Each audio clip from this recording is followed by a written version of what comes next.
Sabe aquelas normas de segurança no trabalho? Às vezes parecem um assunto meio técnico, até um pouco chato, né? Mas e se eu dissesse que por trás de algumas das regras mais específicas que temos no Brasil existe uma história dramática, uma história de ambição, de sacrifício e de inovação que nasceu da mais pura necessidade? Para a gente descobrir isso, precisamos olhar bem de perto para uma única regra.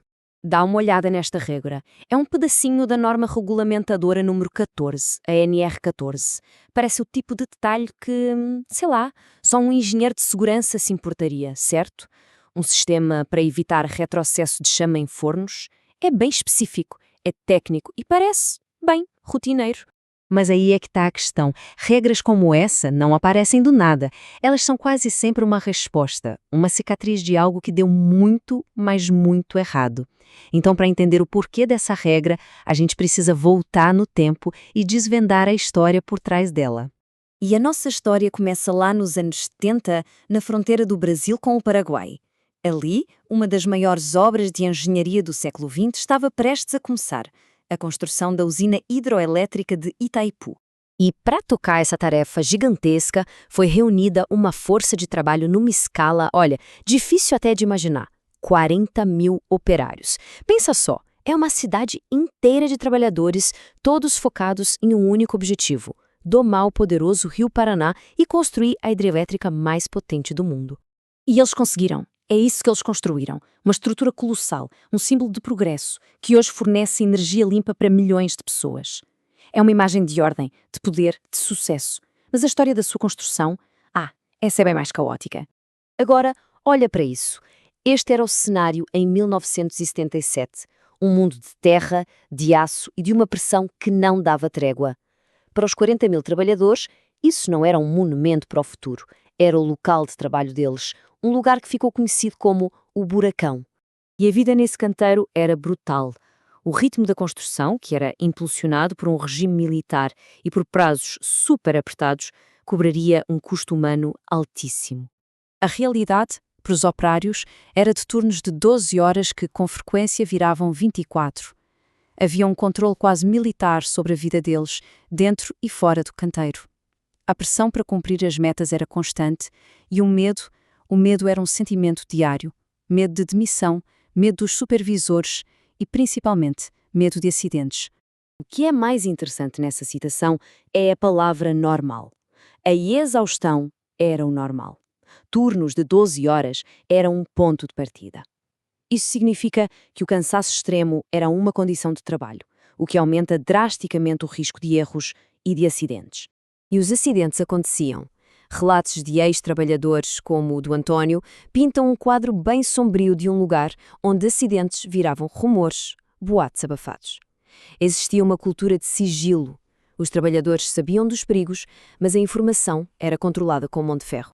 Esse relato do Sr. Adanival chega a arrepiar. Ele descreve um sistema montado para esconder a verdade. As mortes eram ocultadas para manter a moral e, mais importante, a produtividade. A mensagem era clara. A obra não podia parar, a nenhum custo. Enquanto isso, a propaganda oficial da empresa contava uma outra história.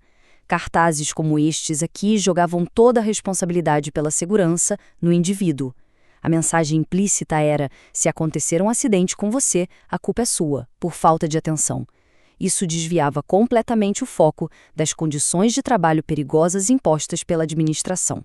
Mas no meio dessa pressão toda, desse perigo e desse sigilo, algo notável começou a acontecer. Uma necessidade urgente de botar ordem no caos levou a uma solução inesperada, um legado que iria muito além dos muros da barragem. Então, aqui está o pulo do gato. A própria administração de Itaipu, diante de uma obra de uma escala sem precedentes e com riscos imensos, percebeu que precisava criar seu próprio conjunto de regras de segurança. Esses atos normativos internos, forjados na prática do canteiro, eram tão completos e eficazes que, em 1978, o Ministério do Trabalho do Brasil usou eles como a base principal para criar as normas regulamentadoras nacionais. E essas NRs são a espinha dorsal da segurança do trabalho no Brasil até hoje. Elas são um conjunto de leis que todas as empresas precisam seguir para proteger seus funcionários, cobrindo tudo, de equipamento de proteção a procedimentos de emergência. Isso revela a grande ironia da situação. As regras que hoje protegem milhões de trabalhadores no país não nasceram num escritório do governo. Elas nasceram da experiência dura e perigosa dos engenheiros e trabalhadores de Itaipu que precisavam encontrar um jeito de sobreviver àquela tarefa monumental que tinham pela frente. O que nos traz de volta ao presente e ao verdadeiro significado daquelas regras que, lá no início, pareciam tão sem graça. Lembra da nossa regra sobre o retrocesso da chama? Agora, ela faz parte de um contexto muito maior. Cada um desses pontos na NR14 de hoje não é só uma diretriz técnica, é uma lição aprendida.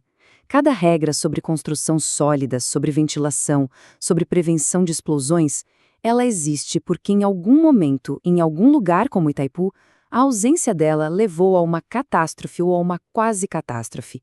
E essa é a grande lição dessa história. A próxima vez que alguém se deparar com uma norma de segurança, vale lembrar que ela não é só burocracia, é um legado.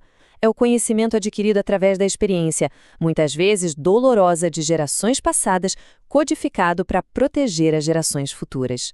Essa imagem aqui, de um jogo americano do refeitório dos trabalhadores de Itaipu, resume tudo.